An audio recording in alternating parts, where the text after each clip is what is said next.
Big time. At magbaka na nga sa linggo ni na Manny Pacquiao at Antonio Margarito.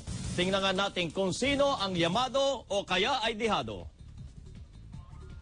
Pagdating pa lamang sa edad, hindi po magkakalayo ang Pinoy at ang Meksikano. Pero sa height, parang David at Goliath, halos 5 pulgada po ang lamang ni Margarito. Mas mahaba din ang reach ni Margarito. Ibig sabihin yung aabutin ng suntok, 73 inches kumpara sa 67 inches ni Pacman. Ibig sabihin, pwedeng pajab-jab lang si Margarito para hindi makalapit si Pacman. Pagdating sa panalo naman, angat ang 7-time world champion na si Pacman. 30 at... Babigyan natin, yan. 38 ang knockout ni Pacman, kabilang ang Mexican icons na sina Eric Morales, si Marco Antonio Barrera at Juan Manuel Marquez. Si Margarito naman ay 27 ang na-knockout. 3 lamang ang talo naman ni Pacman. At huling natalo si Pacman noong Marso 2005, unanimous decision pa labang kay Morales. 6 naman ang talo ni Margarito.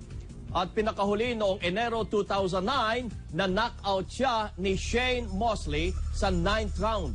At bagong laban nila, nahuli pa si Margarito na may illegal hand wrap, yung may plaster of Paris siya sa glove niya, kaya nasuspindi at ngayon lang ulit nakalaban sa Amerika.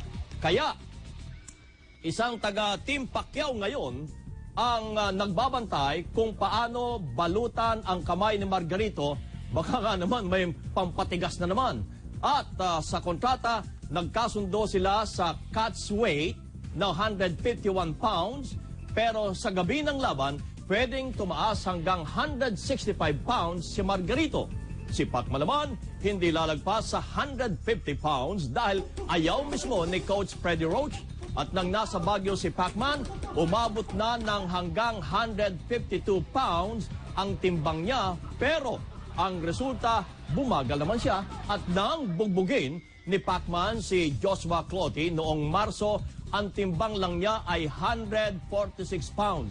Kaya para bumigat sa 149 pounds, 5 beses kumain si Pacman at kumukonsumo ng 7,000 calories kasama ang protein shakes. At target ni Pacman ngayon ang WBC Super Welterweight Champion belt na maglalagay sa kanya sa kasaysayan bilang tanging boksingero na naging world champion sa 8 weight division.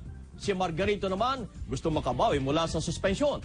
Kung sino ang mas gigil na nalo kung sakasakali? Siyempre, sa liksi at bilis, angat pa rin si Pacman. Pero ipinagmamalaki din ni Margarito na tatalunin niya si Pacman. At magkakaalaman yan sa darating na linggo.